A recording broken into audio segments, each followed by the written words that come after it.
Hello दोस्तों, आज मैं आप लोगों के समक्ष नए विषय के साथ उपस्थित हूँ। ज़्यादातर लोग परीक्षा की तैयारी कर रहे हैं।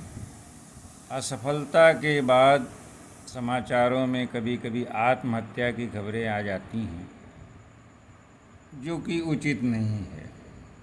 क्योंकि मैं भी पूर्व में प्रतियोगी छात्र रह चुका हूँ, इसीलिए मैं अपने अनुभव प्रतियोगी छात्रों के साथ साझा कर रहा हूँ।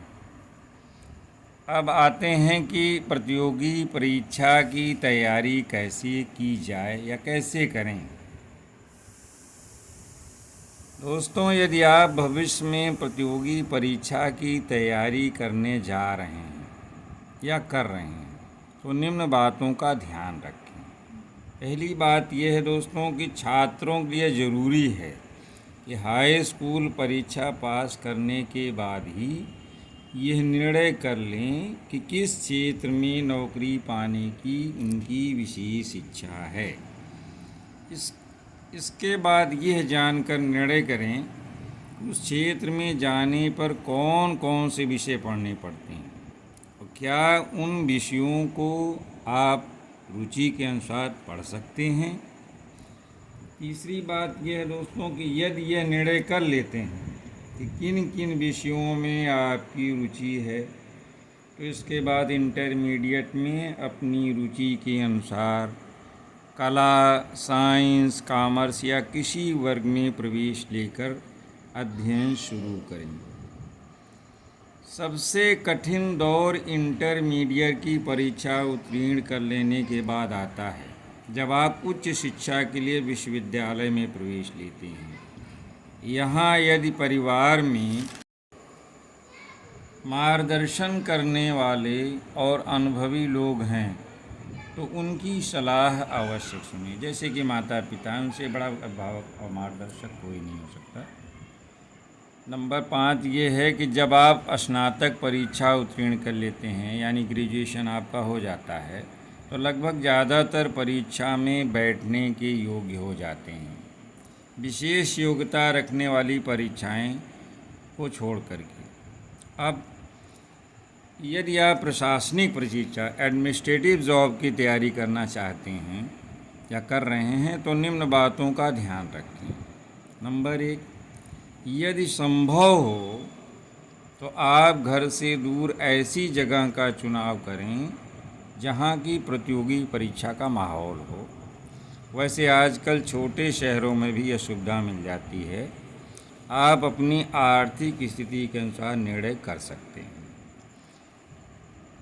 दूसरा, सामान्य ज्ञान यानी जनरल नॉलेज लगभग हर परीक्षा की रीढ़ है। इसके लिए शुरुआती तैयारी करते वक्त कक्षा 6 से 12 तक की NCERT की पुस्तकें पढ़नी चाहिए। इसके बाद तैयारी के लिए प्रतिष्ठित लेखकों की किताबें पढ़नी चाहिए। दोस्तों, एक प्रतिष्ठित समाचार पत्र यानी न्यूज़पेपर रोज़ पढ़ना चाहिए। इसका जो एक पहला पृष्ठ होता है मुख्य पृष्ठ कहलाता है। मुख्य पृष्ठ, अंतिम पृष्ठ और बीच में एक संपादकीय पन्ना होता है तथा खेल जगत की खबरों को ध्यान से पढ़ना चाहिए।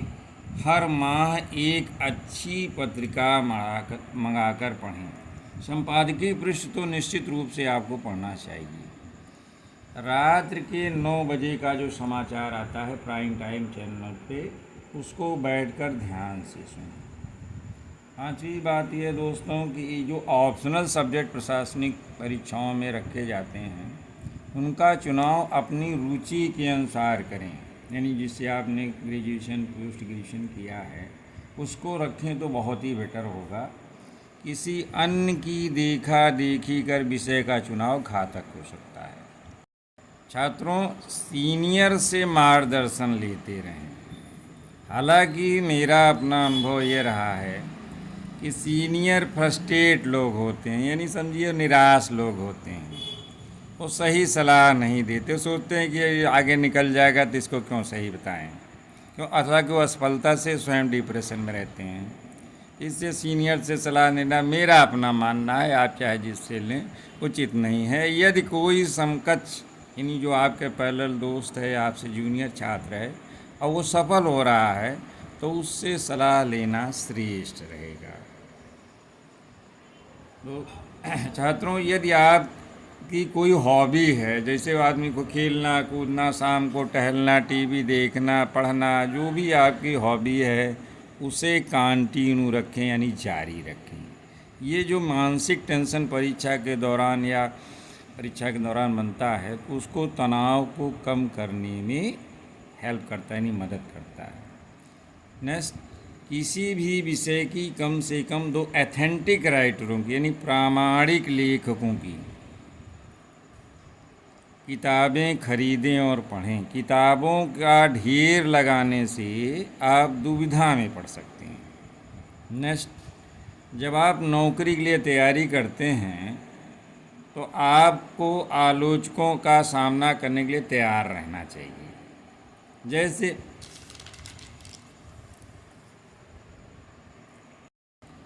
कोई कहेगा, अरे शादी आप कब कर रहे हैं, कब तक माँ बाप का पैसा बर्बाद करते रहेंगे।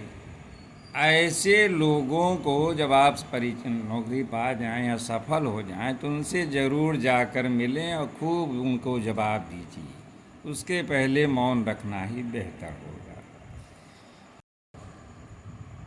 कुछ लोग तो ये कहते मिल जाएंगे कि तुम माँ बाप का पैसा उड़ा रहे हो, लौट के फिर यहीं आओगे, तुम कुछ नहीं कर पाओगे, इतना रिजल्ट लिखना तुम्हारा कुछ नहीं हुआ। तो ऐसे लोग आपका मनोबल तोड़ते हैं। तो ऐसे लोगों के लिए हमारे सैनिकों से प्रेरणा लेनी चाहिए कि सीमा पर कितनी विपरीत परिस्थिति में लड़ते हैं, तो आप भी एक सैनिक ही हैं, समझिए।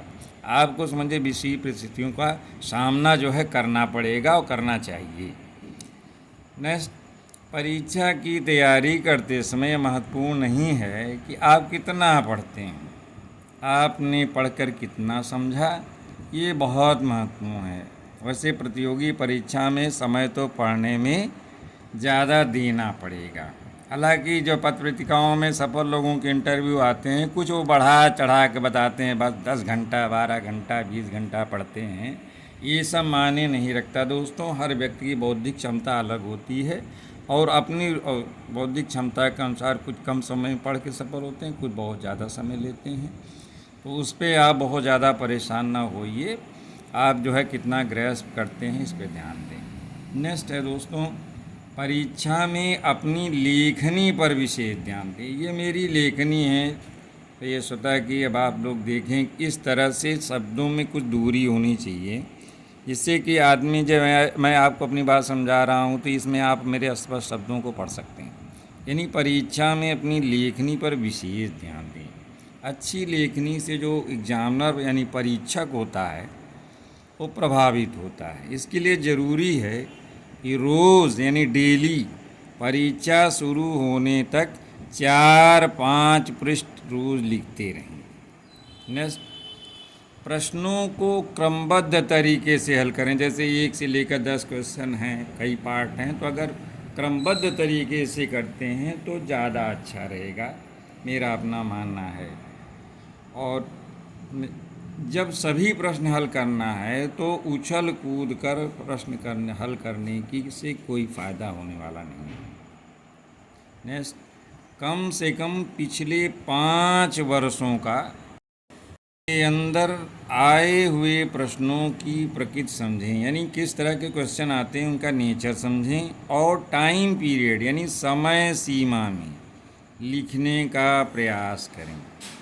कुछ विद्यार्थी ज्ञान तो ज़्यादा रखते हैं लेकिन समय सीमा के अंतर्गत वो लिख नहीं पाते, उनकी कुछ बातें छूट जाती हैं।